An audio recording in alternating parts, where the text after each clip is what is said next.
Bem-vindos de volta! Nessa aula nós vamos falar sobre um dos temas mais importantes dentro da nossa profissão, o gerenciamento de risco. Eu sei que muito se fala desse assunto dentro da área de investimentos e principalmente, se tratando de day trade em futuros, o nosso cuidado deve estar aí. O nosso mercado traz resultados rápidos e as operações são curtas.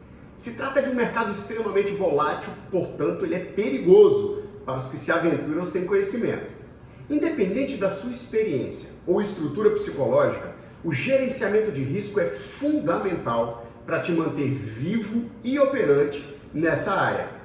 O trader, em primeiro lugar, ele precisa ter uma estratégia definida. Ele precisa saber o que ele procura, o que ele opera, ter filtros bem definidos de entrada, de saída. Afinal de contas, não é isso que nós estamos mostrando aqui nesse curso? Não pular de galho em galho a cada loss, não mudar de estratégia antes de conhecer aquela em que ele está operando em todos os cenários possíveis. A permanência em uma estratégia por tempo suficiente vai colocar você na rota certa do ganho em longo prazo. Além disso, você precisa basicamente de uma capacidade de agir quando duas coisas acontecem. A primeira é a disciplina e a capacidade de parar quando não acertou. Sabe, quando seus trades não deram certo.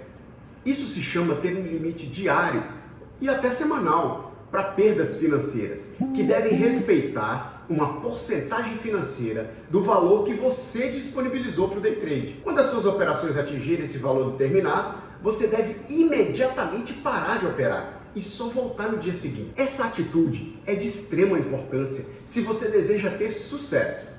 A segunda é a capacidade de parar de operar quando você tiver uma meta pré-definida na mão já, ou seja, quando sua meta de ganho, aquela meta que você definiu de objetivo no dia, estiver na sua mão, ou melhor, no seu bolso. Uma grande quantidade de traders não conseguem parar de operar.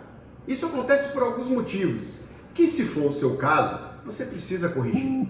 Exemplo, você ganhou rápido demais, ou seja, bateu meta cedo e achou que ia arrebentar naquele dia ganhando muito mais. Acabou devolvendo e perdendo até o que não devia. Outro exemplo, você bateu meta, continuou na tela, começou a enxergar oportunidades de mais ganhos, desejou operar mais e acabou devolvendo tudo. Existe ainda o exemplo de traders que não sabem perder, querem recuperar a todo custo, entram em dias de fúria e quebram a conta. Resumindo tudo isso, se você não sabe onde quer chegar, qualquer lugar vai te servir. Dito isso, vamos ao básico. Você precisa ter uma meta e precisa respeitar essa meta.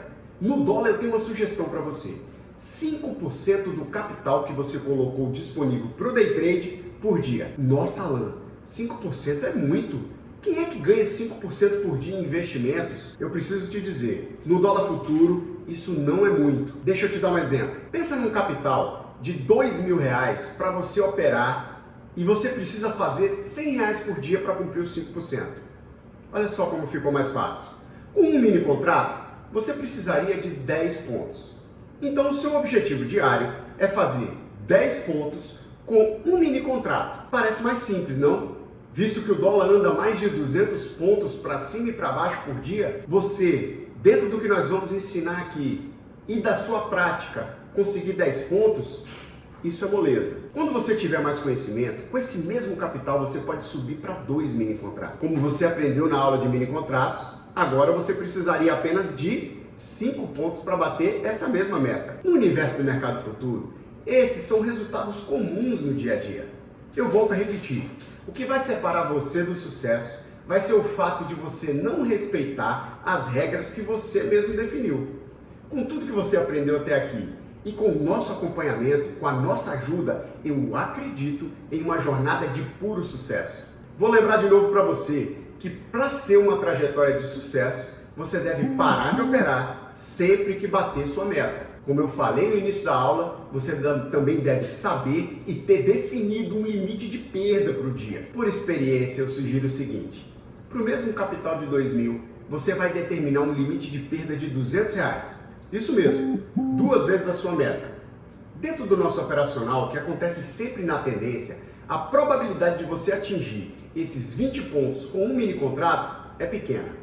Mas quando ocorrer, você deve parar de operar e respeitar esse limite, voltando apenas no dia seguinte. A disciplina é fundamental e o respeito a esses parâmetros também. Em cada trade, você precisa estar preparado para, antes de abrir sua operação, responder aquelas 3 perguntas que eu falei para você. Onde entrar, qual é o alvo e aonde sair se a operação der errado.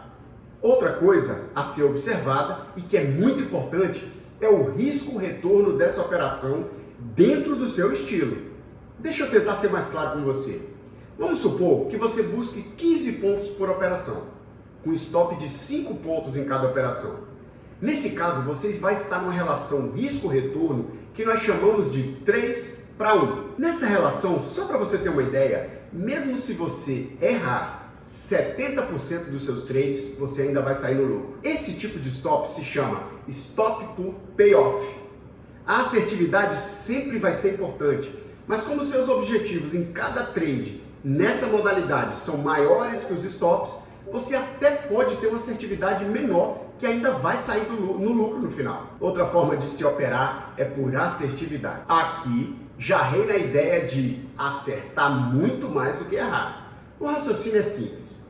Se você percebe que a sua estratégia acerta mais do que erra, então o stop pode até ser definido com payoff negativo. Eu estou falando que pode, não estou dizendo que deve. Na minha opinião, se o acerto for acima de 70%, você deve buscar pelo menos um trade de 1:1. Exemplo, no operacional que eu estou te ensinando aqui, nosso acerto é acima de 75%. Nossos pontos têm locais que acima de 90%. Seria um trade onde o alvo seria igual ao stop nesse 1:1. 10 pontos de alvo para 10 pontos de stop em todas as operações. Acredita em mim, se você tiver uma meta e respeitar essa meta, tiver um limite de perda e respeitar, operar sempre do mesmo jeito, com os mesmos filtros, não mudar toda hora de estratégia, procurar manter sua estratégia e entender a fundo uma única estratégia até esgotar as suas possibilidades, eu acredito que você está muito próximo de ser um trader maduro de sucesso. Você vai estar se tornando realmente um profissional de verdade. Na próxima aula nós vamos falar sobre alguns inimigos do trader, atitudes e comportamentos que devem ser evitados e eliminados. E nós vamos entrar agora na parte que eu considero tão importante ou mais importante do que a técnica. Gere expectativas. Eu te vejo lá. Até logo.